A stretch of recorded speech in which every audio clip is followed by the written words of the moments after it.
Yo, what's up? This your boy B to the Bhillz, and this is Bhillz live from the basement. I brought to you by Quality Music Management and Worldwide Collaborations. We got a special guest today, so for the people that are just now tuning in, or maybe just now getting familiar with you, I'm gonna let you introduce yourself, tell the people a little bit about like what you do and where you're from. My name is Mac Nova, representing Detroit, Michigan, and Toledo, Ohio. And I'm just happy to be here, man. Thank you for having me, B Hills. Oh yeah, no problem, man. So what are some of the things you do like as a recording artist and stuff for the people that are what I mean just now get familiar with you. Tell people a little bit about like so they can get an idea of what kind of artist you are. Um, Hip hop heavy. If I would describe my style, somewhere between like LL Cool J and Anita Baker. But Yeah. my music is very easy to understand. I like to keep it powerful, mostly on the motivational side. I do get somber, as we all do sometimes, but for the most part, hard hitting, powerful. My music is big. That's what's up. What age was it whenever you first decided that you wanted to start, what I mean, making music and stuff like that? All right, this is always a crazy question because I never decided that. I just been a fan of hip hop as long as I could. My mother never let me listen to hip hop until about like eighth grade. That's when I Hmm. really, got to branch out. So after that, it was just freestyling with my friends, freestyling in college. And then when I was early 20s, 24, 25, I got sick. Like had a tumor in my pancreas to be exact. So I ended up moving to Toledo, Ohio to spend some time with my pops just to get back on my feet, get better, get my body right. And I ended up freestyling for a coworker.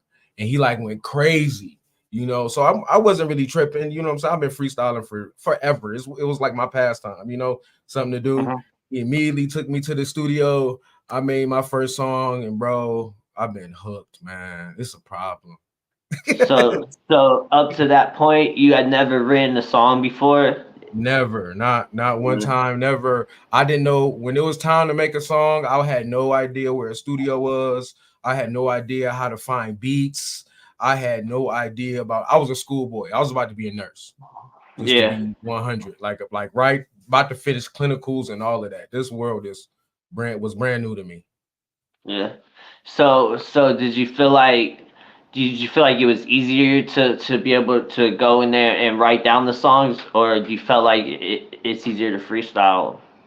I'm a writer. The freestyling was because I didn't know any better. It was just a pastime. I never considered even writing down my thoughts. So my first few songs, I did freestyle and didn't edit, but after a while, after I got it, I made it like homework, with the brainstorming. Then I bring it down to the outline. Then that's how it always been for me. So I'm a heavy writer. Yeah. So what were some early inspirations, like some early artists that you listened to that inspired you? All right, so I'm a little backwards because, like I said, I even though hip hop was around, I didn't get introduced to a lot of artists till I got into high school. So what my Hmm. mother had around was Fuji's, Heavy D. That's about all I caught. When I my 11th grade year, I got kicked out the house for a little bit. Different story. But I ended up staying with my dad, and I moved into his stepson's room, who was grown and moved away. When I moved in his room, he had the EPMD, the post, everything. So in the 2000s, I was listening to 80s hip hop. So I caught on to LL Cool J, and that developed a lot of my style. That's what's up. That's what's up. So what kind of environment do you like to be like whenever you be making your music and stuff? Like some artists, they like to be, what I mean, maybe kind of use it as a coping tool when they stressed out and as a way to cope. And then other artists, just like to be at peace of mind and sit there and be like, what I mean, have it, good vibes. Like what kind of vibe do you like to be in the studio whenever you create your art and shit like that? I mean, the truth of the matter is that I was a fan so long that my I create music in all moods. Like when I feel good, I want to make music. When I want to de-stress, I want to make music. When I want people to leave me alone, I go make music. So for me, it's just it's like some people go and lift weights. I do that too, but I go and turn on some beats and see what happens. Yeah, it's like a coping mechanism, kind of like a Yeah. hobby, but beyond the hobby though. But like you were saying, like how it's a way to let things out. You know what I'm saying? Hmm. And because I'm the same way, like I'll be making music and I feel like sometimes I might be stressed out, but I might come up with some happy, non-stress song. Or sometimes I might be in the perfect mood, but I might make some sad song. You know what I mean? Like, and Usually, like I was, usually the music determines what memories come. So if yeah, it's a sad beat and what mood I am just determines. Well, I mean, to be honest, when I'm stressed, the best music comes out. yeah, I will say that, but not like I haven't made. My one of my best songs is called "Feeling Good." I felt good yeah, when I made it. But for the most part, it's everything that I am. You know what I'm saying? Music is what yeah. I when I felt bad or good when I was before I rapped, I turned on music. Yeah, for sure. And it's one thing that it is like it is spiritual, and it's because like all it's there's a lot of frequencies in music. You know what I mean? And those Yeah. frequencies affect your energy in your body. You know what I mean? That's why certain songs you get goosebumps, or certain keys you hear and stuff like that. Like there's people don't understand there's a lot of frequency in music too. You know what I'm saying? Just like how you said, like a lot of times like the way the beat sounds is the way you go determine how the song is, and that's because those Mhm. frequencies are already there.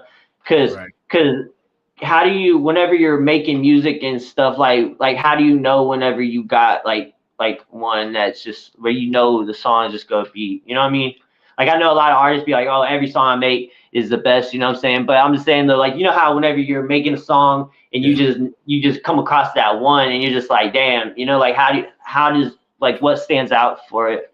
I got two different matrix for that because I think I got two different points of song making. Um, it's one of them is when the lyrics and the cadence are unmatchable. That's when I believe I'm in a space where the words I'm rhyming, no one could pick better words. That doesn't happen a lot, but when it does, but that's just on the rapper side. As far as when I think I got a hit, it's when the song is very simple. I can get the hook done with a very catchy melody, and I can keep the main part of the hook, the part that I want people to repeat, under like 5 words. Yeah, That's yeah, usually when I know that I got one. One of those top 100, top 50 songs that we all aim for. But it's two different parts of me. Part of me just want to rap my ass off all the time, show people I'm the best, make people think about a line 2 weeks later, like, oh, that's what he meant.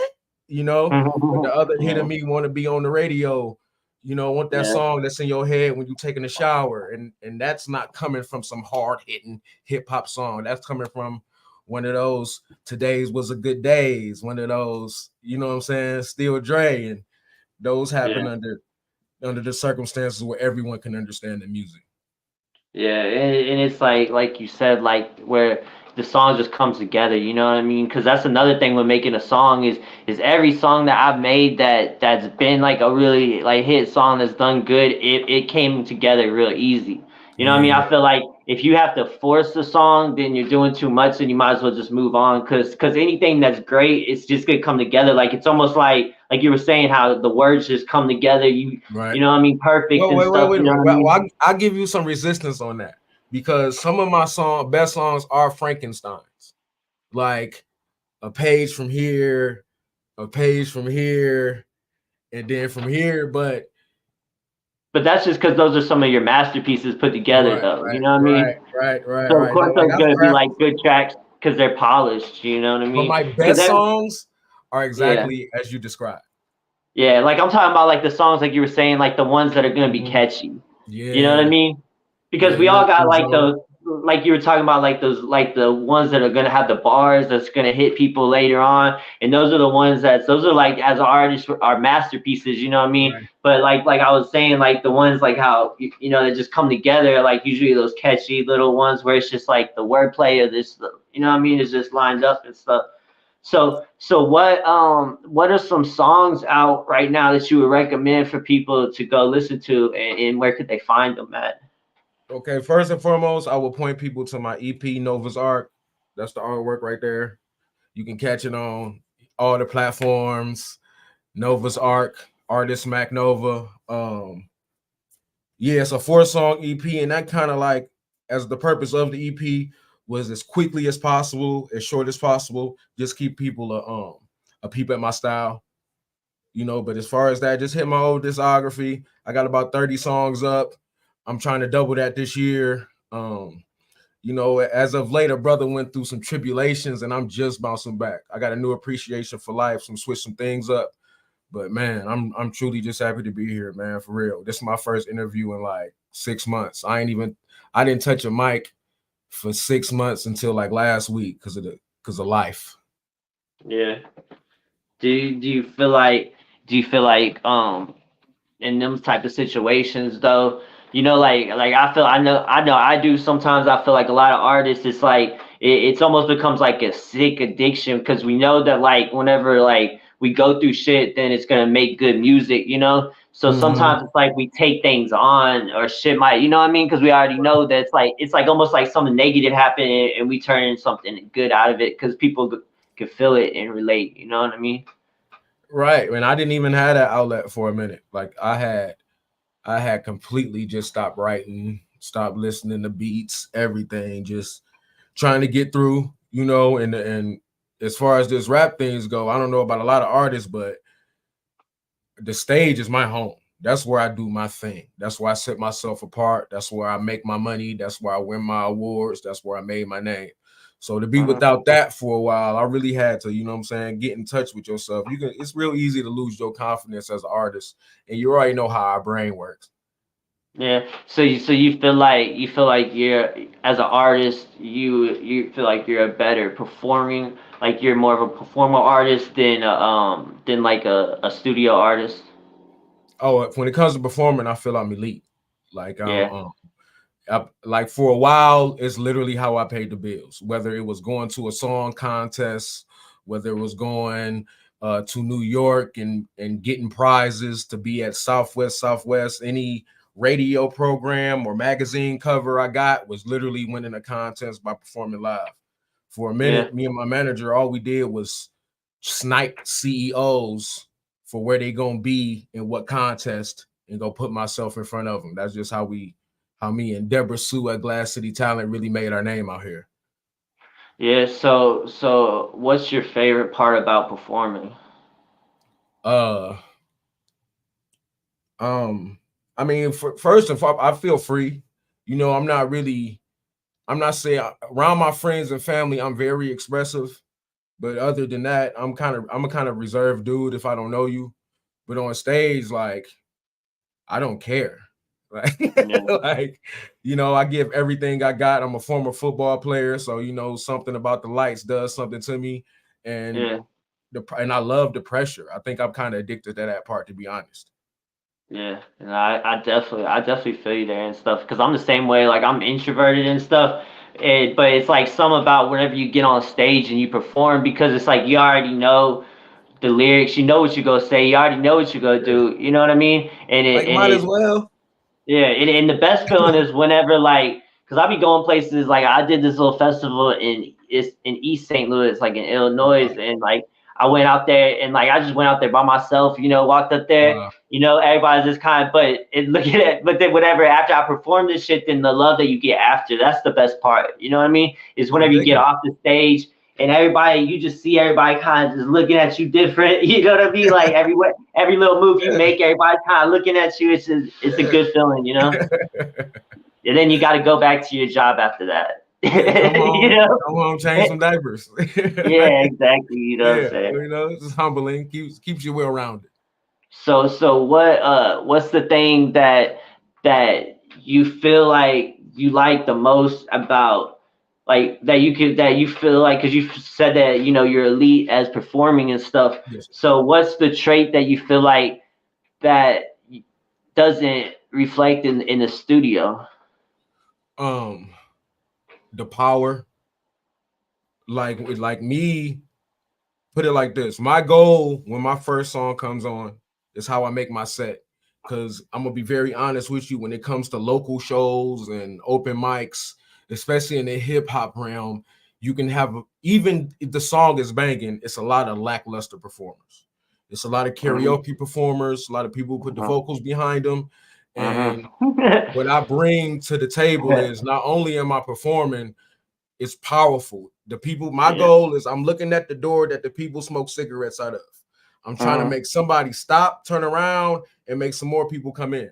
That's my whole Yeah. goal the whole time.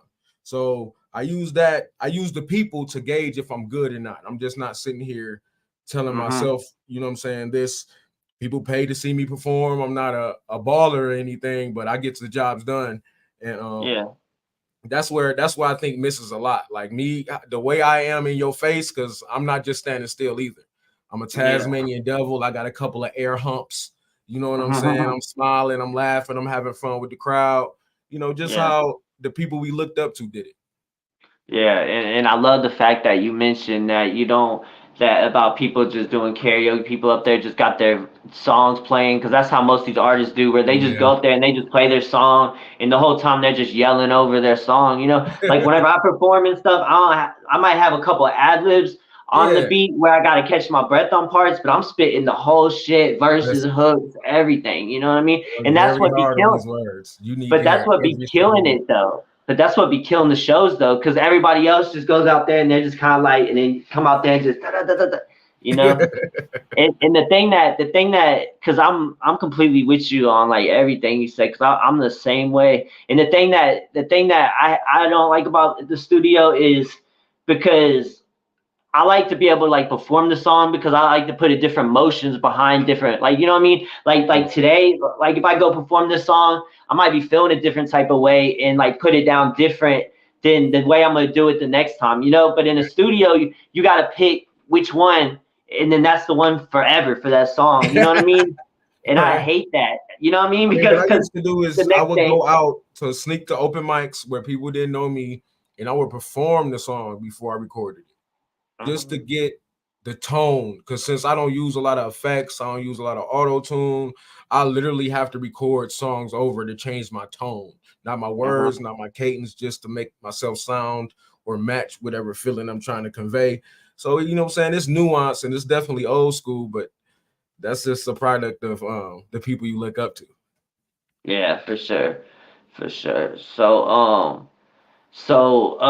What upcoming projects do you got coming up for the people to look forward to? I know that you said that you just now getting back into the mix of things, but what projects do you got coming up?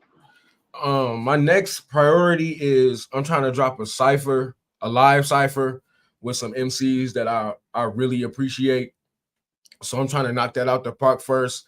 Get a single out here just to knock some rust off the whole process again. You know, when you drop a single, it's a whole process from purchasing the beat to making the video to throwing it to my manager to making sure everything cleared.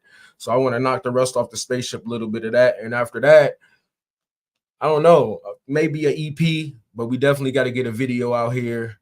I'm just I'm a full blown artist, so I got to go through all the crap again. You know, the parts we Yeah, don't enjoy. But big shout out yeah, to my manager Deborah Sue. She makes it all seamless. yeah. That's what's up. So, what would be your advice to any like young and upcoming artists that might be watching this that you sparking something in their mind? Like, what would be your advice to them? Um, all right, this advice is really toward those who have a how do I put this? Have a drive to be great. Like if you want to make some money real quick, I can't tell you that. I don't know how to do that. Um, Everything that I've gained in this game, any accolades, any money, has literally been a side effect of how much I care about song making and hip hop, the genre. So if you feel that way, I would advise you to hone your craft. Whatever it is you think you do great, you should feel like nobody can do it greater, or at least you on that path. Find out what lane you in so you can know your fans and you can know who you got to deal with as far as competition, just so you can make sure you're not doing the same thing that they doing, because that's one of the quickest ways for people to label you something. You can even do it by mistake. You can even did it first. But if you look like you copying, fans could be rabid. So be careful. Yeah, and like I always say, I'm like people that be like trying to imitate and copy people, they're putting a shelf life on their songs and on their projects because if you trying to just imitate what's going on, that shit ain't gonna be the same shit's going on in the future, you know. So if you don't get your shit out by that time, it's gonna be old. And I'll be telling artists, I'm like, if you're original, then you ain't got no shelf life because you know what I mean, like you know what I mean? Because all it really takes is just for the right person to stumble onto your shit, you know. And I Great feel like music a is lot, timeless. yeah. And I be telling people, I'm like, man, people want to complain about like music and be like, man, I don't like what's on the radio, but it's like, but they're too lazy to go find all these good artists that are out there. You know what I mean? Like they're just choosing to listen to what they're placed in front of us. You know what I mean? Whenever there's all these great artists that they could be, you know, trying to find and support. You know what I mean? That need support. But You you know have what I to mean? understand, for a long time, the consumer was used to getting legendary artists fed to them. You know, for the first time in history, the greatest artists of all time, especially skill wise, they won't be automatically pushed to the top. Like you're gonna have to go find them, because everyone is finding their tribe. You know, a lot of times it's not even about music. They just really relating personally to what the artist is putting on their social media, and then they attach themselves to the music. Nothing wrong with that.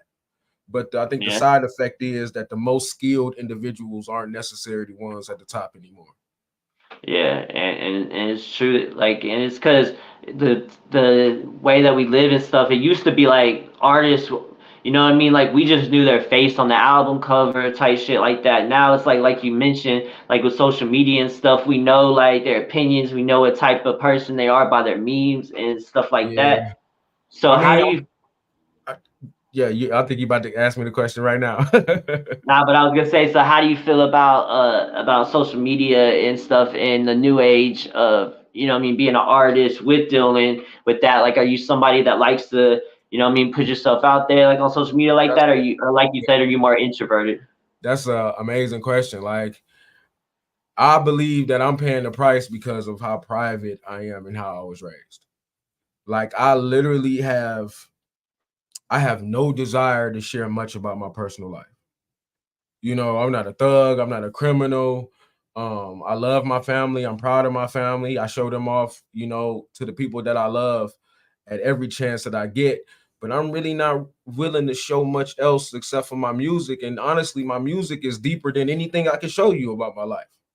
You know, Yeah, so my job, and as I've realized over the last few years, especially since COVID hit, my job is to make people care about the music. The music is good, you know, but I just can't be so arrogant to believe that I don't have to share anything else. So while still being private, I'm slowly finding my way in this social media realm.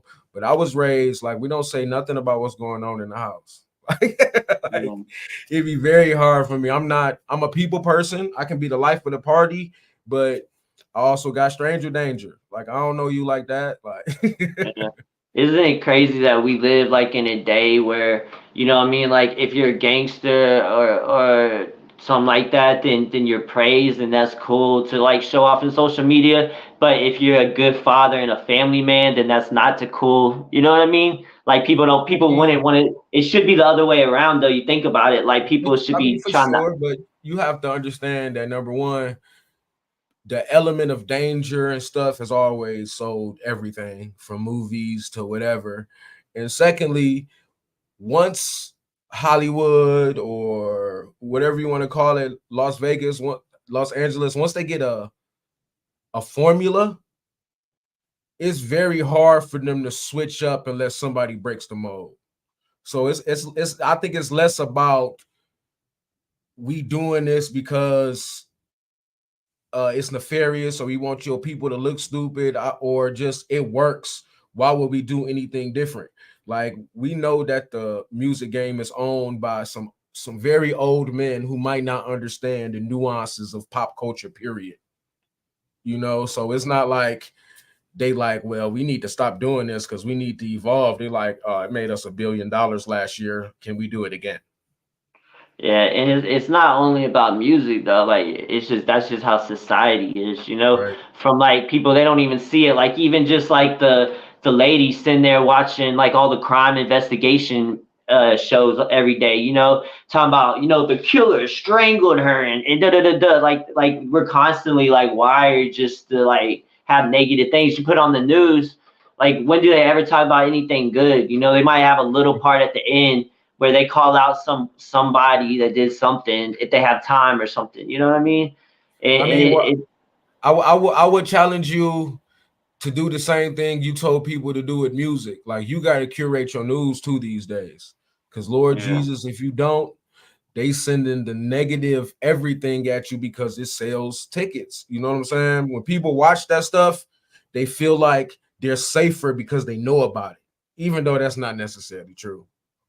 yeah. You know, And but And it's like how you mentioned, like with trials. I know that you mentioned like try, like you mentioned in a different way, but in the same way with like news and stuff. Like how people, like you gotta understand and just be able to take in the truth from the different places. You know, so many yeah, people they listen to either Fox News or CNN, and they're so like what I mean, where it's like what I mean.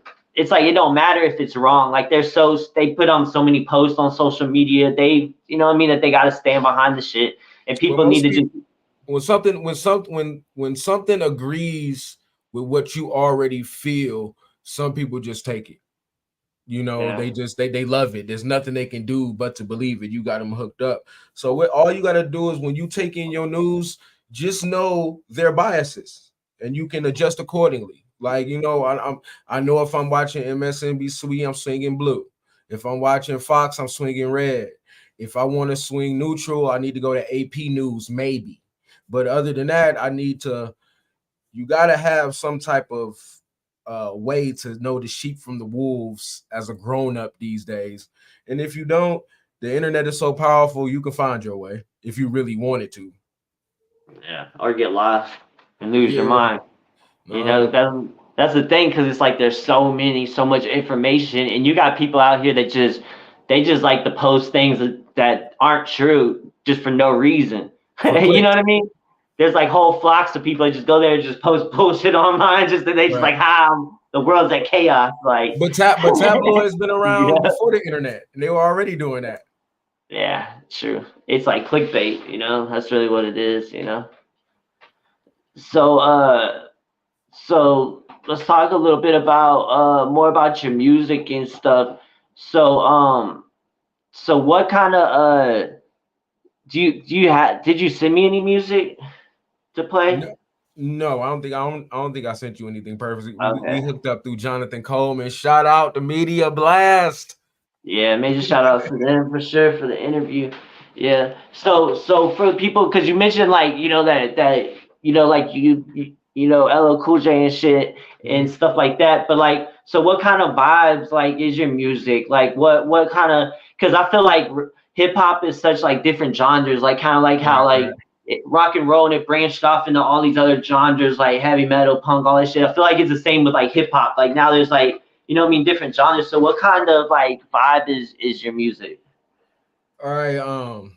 I mean, I'm a slave to the beat, number one. So I'm whatever the beat tell me to be usually. But like when I believe I'm at my best is very powerful, big music. Like, this my next round of music, I'm aiming for like space church with rock and roll. If I had to Yeah, describe it, like space, church, I'm and from rock and roll. Detroit. Yeah, I'm from You Detroit, got so my attention. You know what I mean? I love my Motown. Um, Yeah. I'm working with a guitarist named Al Foreman, who's crazy talented, and he just opened my whole bag to a new era of things, and it's also Motown is also Detroit Rock City. You know what I'm saying? So I like my music to pound. I love you to feel something, but I also can make sure I can back it down and make sure you got something to play for your mommies and aunties. So whenever you make your music and stuff, do you usually like to write the song or get an idea of like what the song is gonna be, or do you like to what I mean pick out the beat first and then write the song to the beat? Um, I listened to a interview a long time ago with Dr. Dre that said that when he get an artist in the studio, he challenges them to write the hook first. So what I do is I'm usually writing 3 or 4 songs at a time because I get bored quick. So I write for 15. If I get caught on the line, go to the next song, so on and so forth till I get the songs complete at whatever rate. But my rule is I'm allowed to write a verse without the hook, but I can't complete the next verse or continue the song unless the hook is done because that's the money. Yeah. I mean, unless I go non-format, then I just do what I want to. But if I'm specifically trying to write a song for an album or I feel like I'm writing a hit or whatever the beat says that it's worth, that's usually my rule. That's what's up. That's what's up. So is there anything that you want to touch on? Anything that you want to talk about? Shout outs, anything that you want to speak on? You know what I mean? Um, no, just the usual shout outs. I want to shout out Deborah Sue, Glass City Talent Management. That's my right hand. She done built my career from scratch in the middle of Toledo. Shout out my family. They done helped me get through this little BS I've been through. Shout out to Julian Thomas. You can find him in the ad. I think it's JT from ATS. He about to be on the RBE stage doing this thing. Um, Shout out Sean Bailey. Shout out Killer Kale. Shout out Wade at Gorilla Studios. That's record all my music. RSS. Shout out to Al Foreman. Shout out to Jonathan Comey at Media Blast that hooked us up with this interview. Shout out Bhillz. I went through all your songs and stuff, man. I had to do my research too, man. I heard you, son. I can hear you, son. Hell yeah. I appreciate it, man. I be trying, man. I be trying. Yeah, I'm a nerd, man. I had to go through all your stuff. Like, oh, he over here spitting. I see him. I see him. Hell yeah. That's what's up, man. Yeah. So anytime that you want to come back on here, man, you're more than welcome, man. Hey, Whenever you get a date for when your project comes on, you can stop by and talk about it. You know what I'm saying? Send me some songs and I'll play them whenever I be, doing my little live and shit because I be playing people's songs, but my whole thing's like it's not like how people be doing review shows. Like I right, just be playing their music. I don't be like right, reviewing it. You know what I mean? Because I look right. at it as like as an artist, I'm not trying to review other artists' music because it's I like, understand. you know what I mean? Like if it was Listen, just we know how sensitive artists yeah, can be. yeah, And exactly. I, You know and what I I'm wouldn't saying? advise doing that while you active because you already know Nah. we'll go straight to your music. Like, Yeah. nah. It's really just because like I know how it is, you know what I'm saying? And I know that like you know what I mean? Like a lot of review shows I feel are kind of like biased in ways. You know what I mean? Like the people that are always gonna tune in, and especially the people that are gonna pay, because I don't be doing no pay for skips or nothing. You Right, go sing your song, I'll play it, but if there's somebody in front of you, you gotta wait because they've been waiting longer. I'm not doing it for no money. I don't be like charging for interviews, nothing. But those right, review shows, the people that do that, those are the people that they're gonna always show love to because they're always gonna send them money and stuff like that. And then the other like how many review shows I sat there and listened through and heard them like praise these people, and then whenever it was my turn, they would just be like, like try to say something, and I'm just like, man, I say it for 30 you got to minutes pay out, that fee. and then I'll be sitting there, I'll be like, why do I sit here for like 45 minutes waiting to hear what this person thinks about my song that I don't even care, I don't even know Mhm. this person. It's Listen, just like, I'm not. do I'm not gonna you lie. I smashed them shows. you like I doing review smashed. shows?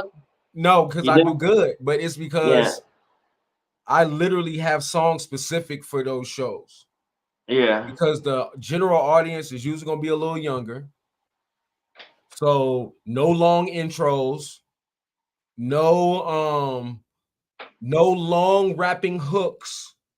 You if you need to have a melody built in, those kind of my rules for those songs because they don't tell you, but it's a certain kind of audience that goes to the internet and watches video to get their music. yeah. Those people want to be entertained on a few different levels, other than people that's sitting down going through Spotify looking for new hip hop songs. Yeah. You gotta be And careful, man. and I feel like a lot of the review shows, I feel like if you want to like somebody, if you want to do good at review shows, then play like make songs that are like safe. You know what I mean? Simple. Yeah, that sound like that aren't confusing. That sound like stuff that's already out, because Yeah, that's what no, it is. yeah. Because even if You know you, them songs I said when I try to be the best rapper, I don't put those yeah, songs over there. yeah, Those songs it's can't because go. people, it's because like I was just talking to somebody. I was like, man, it's like everybody's got like that herd. It's like a herd mentality. You know what I mean? And until the masses is following something, nobody wants to do it. It's like if you're walking around and you got like a few sheep behind you, all the other sheep go start following you. You know. But if you're walking around, you ain't got no sheep, and you just walk around with a stick, then all the other sheep ain't gonna follow you because they ain't got no followers. You know what I mean? And it But takes like that. I'm addicted to being that second dude though. Yeah, Like me too. cause you can beat it if you are undeniable. Yeah. Well, it's Like so because that go ahead. yeah. Well, it's because you got to know that you like just like how you were saying like how you like to perform. You know what I mean? Mhm. I'm the same way, and it's because we know that we're good. You know what I mean? Yeah. So it's like, and that's why we can sit there and be quiet, and then just go off on the stage and just kill it, and then walk off like what? You know what I mean? My favorite thing in the world. I'm about to pick an Yeah. open mic to come back to like Yeah. recent, like right now, just to feel my inner child ego. But that's what I'm saying though. But that's why it's the same with that, because it's like not all artists are so creative that they can be able to choose like what kind of songs they want to make, or they could be able Right. to think outside of a box. You know what I mean? Some people, they're sitting there just trying to make a song, trying to push something. You know what I mean? And what it really comes down to it is the word artist gets thrown around a lot, but you know what I mean? But there's a big difference between like a rapper and Yeah. an actual artist. You know what I mean? Just because you can rap doesn't make you an artist. You know what I mean? I feel No. like you know, like do you I think that the only difference is it is like a love for music. Like I have a lot of peers who don't care for music. Like I don't know how they got so far. You know what I'm saying? There's another skill yeah, set that they use, but a lot of them don't like music. And a lot of them, even if they like music, they don't like rap. So you know what yeah. I'm saying? It's just one of those things where it's one thing to be an artist, it's one thing to be a rapper, but then it's another to be like a student of the game. Like I've built my style on the backs of the best artists that I ever seen in my life, and I don't know any other way. So do you feel like as an artist, do you feel like you get more support from people that know you personally, or do you feel like you get more support from strangers that you never met? Uh, I really never had a problem with either, but that's with my close personal circle. I'm a private dude, so I really don't got a lot of associates or whatever. But the difference is, and it always has been, if I can get you to see me live, it don't matter. Yeah. It don't matter. I'm gonna blow your socks off. You're gonna be asking me how's my rap thing going for the rest of my life because I've Mm-hmm. seen it and all of that. But we to a point where my audience is a little older, so a lot of my people are not willing to go to the clubs. So Mm-hmm. a lot of times I gotta find the right venue to bring my fans out. Like the last time I really could get my fans out was when I opened up for Twister. Like a lot of them Yeah. were comfortable because the place was a little more high level, got the security and so I'm still finding my tribe, especially after COVID. Yeah. Well, this show is presented by Worldwide Collaborations, which is like it's like a networking, like a bunch of different things, and they actually have a website where what they offer for the artists, where it's kind of like it's almost like you know how like OnlyFans, like people pay and they go to the girls' rooms and they watch them take off their clothes or whatever. Right. It's like that, but instead of going and watch you take off your clothes, they pay to go to your room, and you could do like virtual shows, you know what I mean, or just have lives, you know what I mean, where you just sit there and talk to people. They pay just to go there, you know what I'm saying? So like it's like exclusive, you know what I mean, or you could do like little virtual shows, like whatever you want to do, you know what I mean? Okay. And so like for sure the dude that Christopher Lee Cheney and Shrill Will, which is a dope artist too, like they're co-owners of it and shit. But it's definitely Okay. tight I though, gotta check it out. cause that's something, cause do you feel like what do you? Cause it's hard to really like stay a step ahead of the game. Like that's kind of how it feels like you have to with music. Right. You got to stay a step ahead, And I feel like a lot of that is because like what we're seeing or what the masses are seeing right now is really what happened like a year behind, because it's just it took that long to get it in front of their faces right now. You know what I Right. mean? Like the artists, they already done with them singles and they're working on something new now, you know what I mean? Or some like you know what I mean? Like so it's like how what do you feel like is like the future, whatever, like to doing shows and getting older, and like you said, like people getting older and they're not going wanting to go to the club and go to shows as much and no more. Like what do you see as like the like a future like you know what I mean? I mean, what I think what's happening is what has continued to happen with the internet, and that's people are breaking off into their own little clans. So, like, instead of it's going to be very hard to affect the masses as a whole because everyone has broken off into like your Travis Scott fans, they go to their own little carnival. Yo, Tyler the Creator fans, they go to their own little carnival. So it's gonna be a more about can you do what you can to build your fan base and your little culture so that you got enough supporters to support yourself professionally. Yeah, definitely. Definitely. You know, and so with that being said, if you're given an opportunity to be an independent artist or be signed by a major deal but not have your royalties as an artist, what would you choose? Depends on the situation.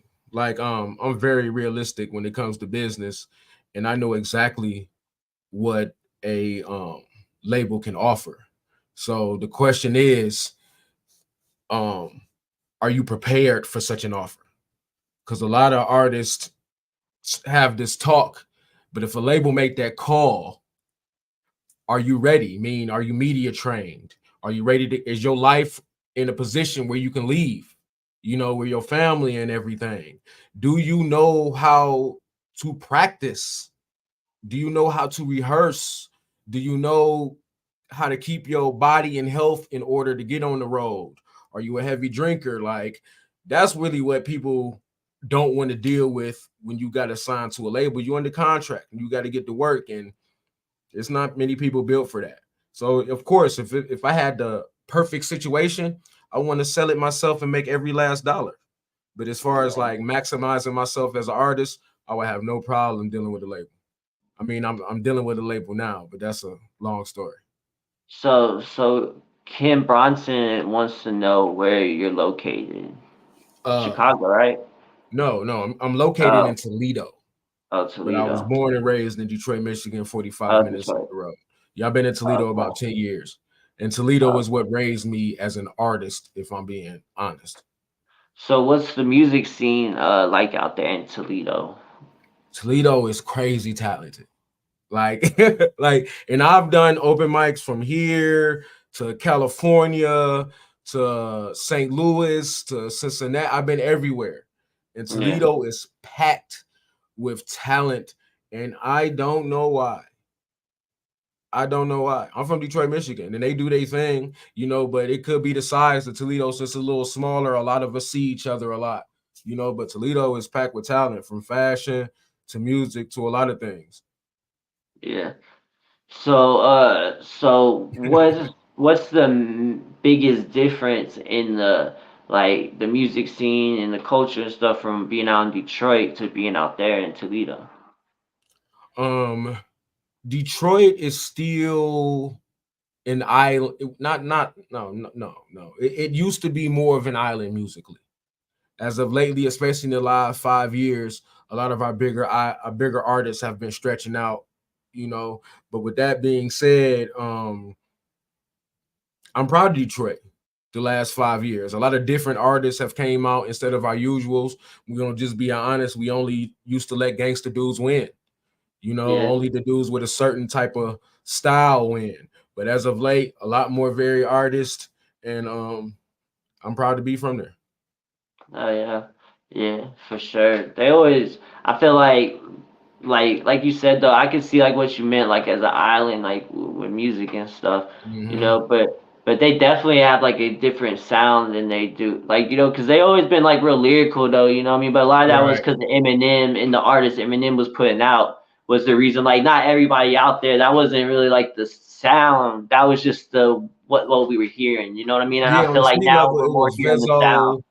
Yeah, Skilla Baby, T Grizzly as of late, you know, but then you know the pianos, heavy bass, like we got our own little sound, but it wasn't yeah, moving. It wasn't getting out of the Midwest.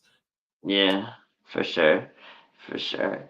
So so yeah, man, I appreciate you being on here. And like I said, anytime that you wanna come on here, talk to us about any projects, anything that you know what I mean. It was an Oh, honor man. interviewing you, man, and I appreciate you doing this, man. No problem. I'm sending you some music ASAP. Make sure you send me your Yeah, email. Thank you. And yeah, what up, Al? I see you, big fella. yeah. All right, Thank man. you, Much man. love. Yep.